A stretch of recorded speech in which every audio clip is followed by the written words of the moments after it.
So how's everybody feeling? All right, well, we have some work to do. Literally, how are we doing? Great, good, amazing.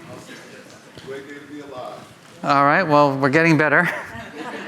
Well, it's exciting to be here. I've been working on this project for a couple months now, and I'm going to share with you some of our new research and other things that we've been working on. I just want to begin by saying I started my career working with my uncle, who was my hero in life. And he was a school teacher by day in the Catskill Mountains of New York State, and he was a band leader by night.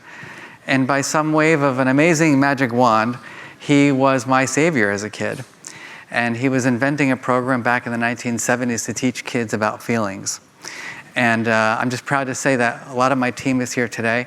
And what was in one classroom in the 1970s and 80s is now has reached 5 million students across 5,000 schools. And we've worked with over 200,000 educators in 27 countries. So I'm going to share with you kind of all that thinking. So this is a dedication to Uncle Marvin. Now, I'm going to ask you to just take a moment and think about today's youth. All of you are here because you care about kids. That's why you're here, obviously. And I'd like you to just take a moment and think about not your kids today or the kids that you know today, but think about them when they're in their 20s, when they're 25 and they're 30 years old. And I want you to answer this question. I hope they are. I hope they have. I hope they are. I hope they have. When the children of today are 20, 25 years old. Just take a moment and think about that. Raise your hand if you said, I hope they have the highest SAT scores. How many of you said, I hope they have the best grade point averages? How many of you said, I hope they play an instrument that no one has ever heard of before to get into the best college? Or volunteered in some country that you never heard of? Nobody thinks that way. When we think about kids, what we think about is happiness and well-being. We think about persistence and resilience. We think about having a career that they love. We think about having good relationships. Of course, it gets down to things like financial security, but in our research, that shows up at the very end. Most people are really focused on the well-being, of their kids. Now I'm going to ask you, how many of you believe that you had an education that supported you in focusing on your own well-being? We have one person who raised their hand. All right, well, you can come up and do this presentation with me. Most of us, we haven't thought about that. We haven't really talked a lot about feeling growing up. If you know the center's work, you know this tool we call the mood meter. I'm going to give you a 2-second lesson in the mood meter. So on the x-axis, it says the word pleasantness. All of you are feeling some degree of pleasantness right now, right? Yes. That wasn't convincing. So +5, you're like the most pleasant you've ever been. -5, you're in your deepest pool of despair. You're like, I don't even know what I'm doing here. Nobody should be there. This is a good day. So -5, worst experience, +5, best experience. Where are you psychologically speaking right now? What's going on in your head? What is the story you're telling yourself? I want to approach this day. I want to avoid this day. I feel comfortable. I feel uncomfortable. The y-axis says the word energy, literally how much activation you have in your body. Do you feel alive or do you feel depleted? Do you feel like running back to bed and pulling the covers over your head and disappearing? All right, you get it, right? There's 4 colors now. We got yellow, red, blue, and green. So how many of you are in the yellow? High energy and pleasant. All right, let me hear the yellow people. 3, 2, 1. Okay. And impulsive. I'm kidding. All right. Green people. You're like, ah. All right. Anybody in the blue or red? That was a weird little utterance there. But it's kind of interesting, right? I can't see anybody's hands up right now. But can that possibly be? We're in New York City, right? There's nobody feeling a little down, disappointed, a little hopeless or despair, a little peeved, irritated, angry, enraged, or anxious or overwhelmed. Like, I'm the only one. Now, of course, we don't walk around talking in color, right? When I say I'm yellow, that would be kind of weird. We say words. We have feeling words. So I'm going to ask you now to take a moment. You got 3 seconds to find your feeling word. 3 seconds. Freeze. Just give me an honest raise of hands. How many of you had a little trouble finding that precise word? Hands up. Hands up high. Stretch it out. Like really stretch it out. Look around the room, everybody. Look. So a large majority of the adults who are raising kids are emotionally illiterate. It's great. There's hope. But think about it. You know, how many of us really were taught the language for feeling? Now, of course, how many of you are a little tired? It's been a long day, right? Anybody a little tired? Yeah. A little overwhelmed, like saturated with information? Anybody saturated? Like, I got so much to do. How many of you realize there's like another 3 hours left? And so we need strategies, don't we? We need to learn how to deal with our feelings. So what is going to be your strategy to get the most out of the next couple of hours? Knowing that you might be shifting, you're, a little full from lunch. What's going to be your personal emotion management strategy? How many of you have been thought about or have been thinking about that throughout the day? Like, I need to think about how I'm feeling and my evidence-based strategy for dealing with my feelings. It's not something we really do, is it? Now, how many of you think that if you have children who go to school, from the moment they kind of wake up in the morning and go into school, from math to science to language arts to lunchtime to playtime to whatever it is, that they probably are having feelings? Yes? And how many of you think those feelings are influencing things about their lives? And how many of you think they could use some strategies to learn how to deal with those feelings throughout the school day? And maybe when they get home and see you again, after you've been working all day and dealing with your own emotional life. So that's the work we do. And there are lots of words to describe how you feel. This is just from the inside cover of my book, where you can learn 100 words. And then we actually have tools that we built to support you. And this is my free gift to all of you today. This is a tool called How We Feel. That is a free app that was built in collaboration with the founder and former CEO of Pinterest, and our team at Yale and the team that we created called the How We Feel Project. And what's cool about this tool is that it takes everything I just shared with you and packages it in a way that makes it available to you for free. So you can check in with your feelings. There's 144 words in the app. You can describe why you're feeling that way. You can journal about it. You can tag your feelings for who you're with and what you're doing and where you're at. Then you can learn strategies to deal with your feelings. Now, we're here to talk about technology, in particular, digital parenting. And I wanted to share with you a little story about this app from a high school student. We often think about the bad of social media. Well, I was in Texas visiting a school, and there was a boy who had a brother who had died of leukemia, and then his dog died 2 weeks later. And he was in a pretty blue place on our mood meter. And he came up to me and he goes, "Sir, I've been using the app." And I said, "Tell me more." He said, "Well, I've been in a really dark place in my life and really sad. And there's a sharing function where you can pick 5, 6 friends to connect with when you're having feelings." And he said, "I picked my 5 best friends. And so when I'm checking in with how I'm feeling, if I'm not in a great place, I can notify them about how I'm feeling. And it gives them the opportunity to reach out to support me with a healthy strategy." So I just want to say that there are lots of things that we complain about with social media, but there are tools that actually are helping people develop skills and supporting them with their well-being, and this is one of them. Now, why do we care? We care about emotions because they matter for 5 really important reasons. The first is they drive your attention. So if you're bored with me right now, firstly, I dislike you immensely, but my hunch is that your brain has decided to go elsewhere. Because boredom, as we heard earlier, it's not a bad emotion. It's just saying, what's happening in front of me is not interesting, so I'm going to entertain myself over here. I don't want that from my presentation, so I have to work hard to keep you engaged. But your emotions are what's driving your attentional capacity. We learn what we care about. The second is decision making. Everyone here is making choices all day long. We like to think that we're rational creatures, but your emotions drive much of your choices in life. The third is relationship quality. Has anyone here ever worked with someone who is difficult? Has anyone here ever lived with someone who is difficult?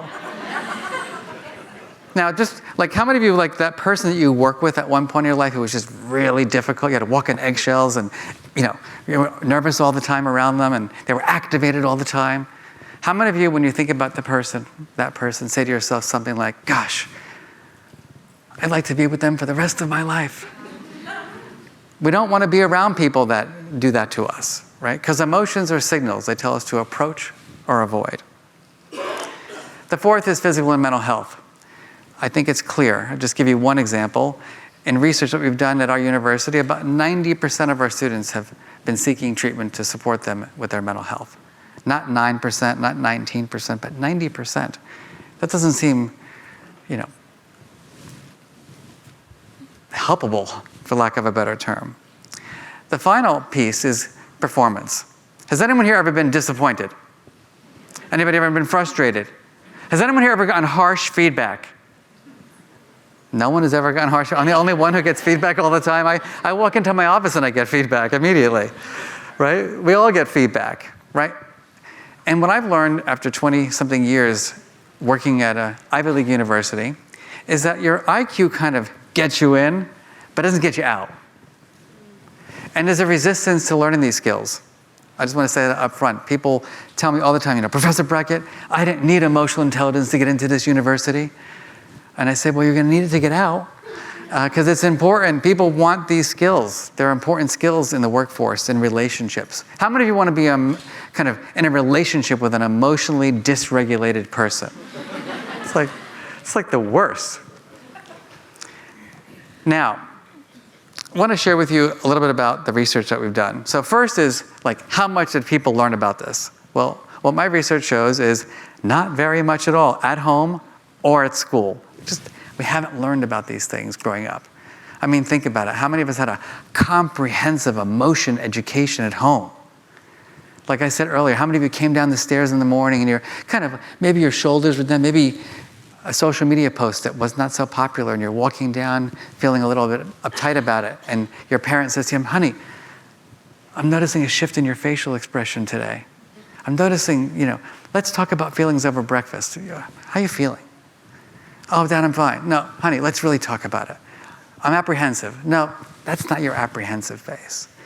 Come on, let's get really into it. Let's get granular about your emotional experience right now. And then all of a sudden you have this conversation and your parent says something like, but honey, let Daddy give you a research-based strategy to help you regulate your feelings.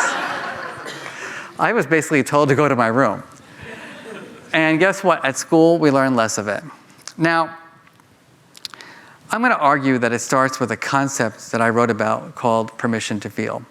Don't have time to go into my whole story, but I'll just tell you that I believe I was robbed of my emotional life as a child based on a lot of the bullying that I had. You heard a lot about bullying today. I had abuse in my childhood as well. And I didn't talk about feelings with my parents.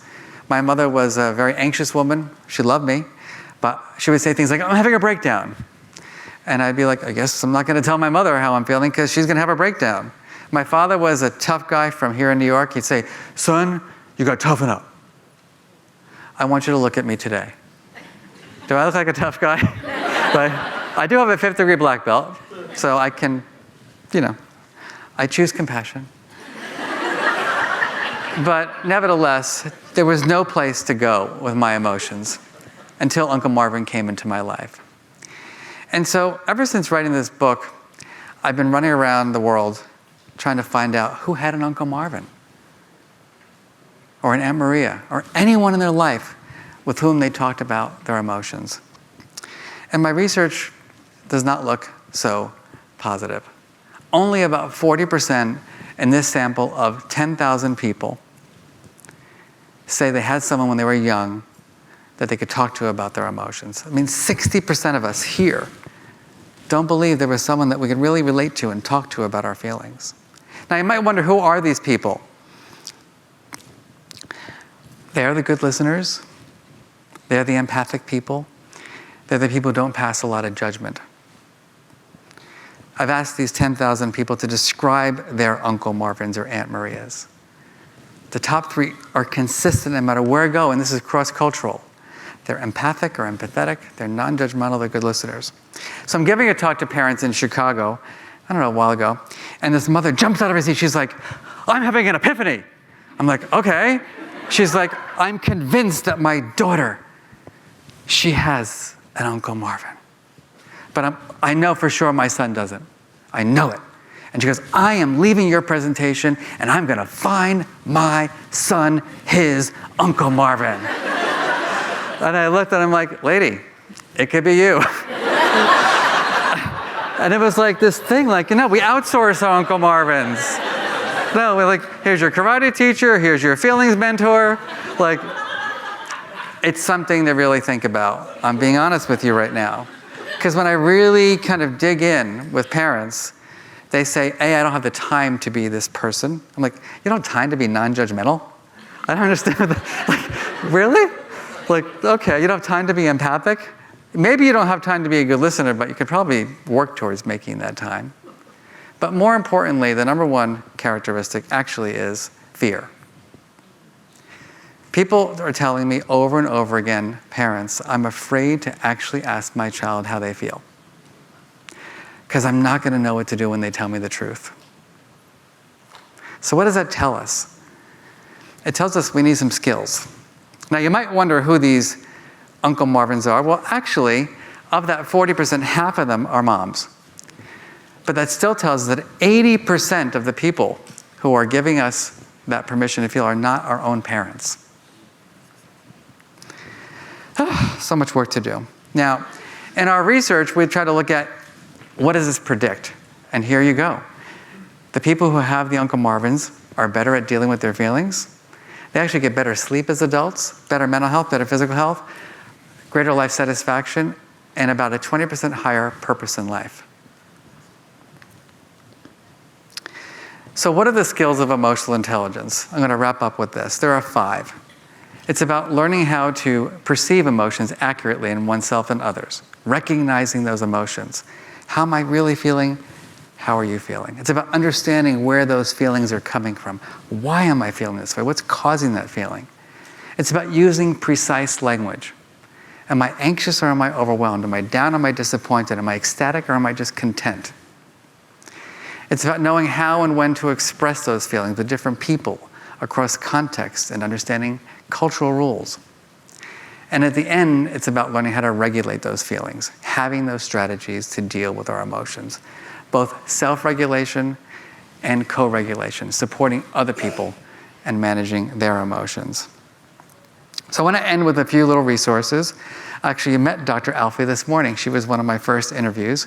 This is a new web series to provide free resources to people who want to go deeper into this work, where you can learn how to find evidence-based strategies from the researchers that I interview, as well as from other scientists like Duff McKagan from Guns N' Roses. That was supposed to be a joke, by the way.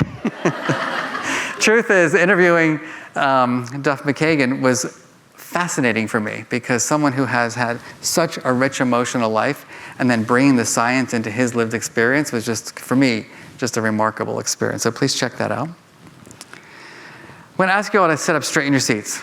Some of you are like this. Good posture. Take a nice long inhale, everybody. Take a nice long exhale. So we're here to think about how to be better role models, how to be better parents, how to be better people. I share with you that only 40% of us believe there was someone when we were young that gave us permission to feel. That's ridiculous. Every child deserves to have an adult in their lives that they connect with. I share with you the top 3 characteristics: non-judgmental, good listening, empathic. What can you commit to today when you leave here as a parent in terms of showing up at your home, being just 10% less judgmental, 10% more compassionate? Just listen a little bit more. So my time is up, and I just want to say that I'm at the point in my career where I believe firmly, from my research and 25 years of running around the world, that it is our moral obligation to ensure that every child gets an emotion education. And I'll end by saying, finally, what that means is that it's really our moral obligation as the adults who are raising and teaching kids to be the best possible role models. Thank you.